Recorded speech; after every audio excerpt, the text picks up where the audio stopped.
मियां नवाज शरीफ साहब के बारे में एक बात कहना चाहता हूं कि मियां नवाज शरीफ 3 दफा पाकिस्तान के वजीर आजम रहे हैं और पाकिस्तान की सियासत का एक बड़ा नाम है।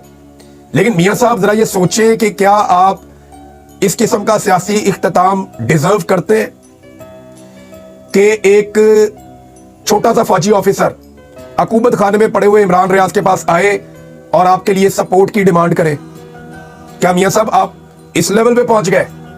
क्या आप ये डिजर्व करते हैं 3 दफा पाकिस्तान के वजीर आजम बनने के बाद? और ये जो मैं बात कह रहा हूं मैं हल्फन ठीक कह रहा हूं कि मियां साहब 3rd क्लास फौजी आपके लिए सपोर्ट मांग रहा था एक कैदी की। ये हालात तो आपके कभी नहीं होने चाहिए थे।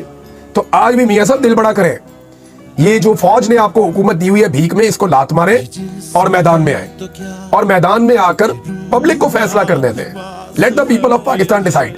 पाकिस्तान रहेगा, पाकिस्तान के लोगों की विल रहेगी तो हुकूमतें तब्दील होती रहेगी, कभी आपकी हुकूमत, कभी किसी की हुकूमत, कभी किसी की हुकूमत। आज इमरान खान के दिए हुए शऊर की वजह से कम से कम इतना तो हुआ कि हर पाकिस्तानी को पता चल गया कि पाकिस्तान के जो फसाद पाकिस्तान में पड़ा हुआ है इसकी असल जड़ जो है वो पाकिस्तान की एस्टेब्लिशमेंट है, जो अपने फायदे के लिए कुछ भी कर जाते हैं, जो अपने फायदे और अपने मफाद को देखते हुए सियासतदानों को भी आपस में लड़ाते हैं, मीडिया को भी आपस में लड़ाते हैं, अदलिया को भी आपस में लड़ाते हैं। हर जगह लड़ाई का फायदा उठाता कौन है? एस्टेब्लिशमेंट उठाती है, क्योंकि वो हमेशा इक्तदार में रहते हैं, वो कभी इक्तदार से बाहर नहीं जाते।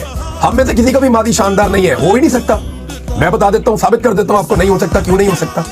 वो इसलिए नहीं हो सकता कि 70 साल 80 साल से तो ये मुल्क जो है, ये पूरा रीजन आपका पूरी तरह शिकंजे के अंदर जकड़ा हुआ है, मिलिट्री एस्टेब्लिशमेंट के कंट्रोल में है। तो जो भी यहां पे तरक्की करेगा या आगे बढ़ेगा वो उन्हीं की छतरी के नीचे आगे बढ़ेगा।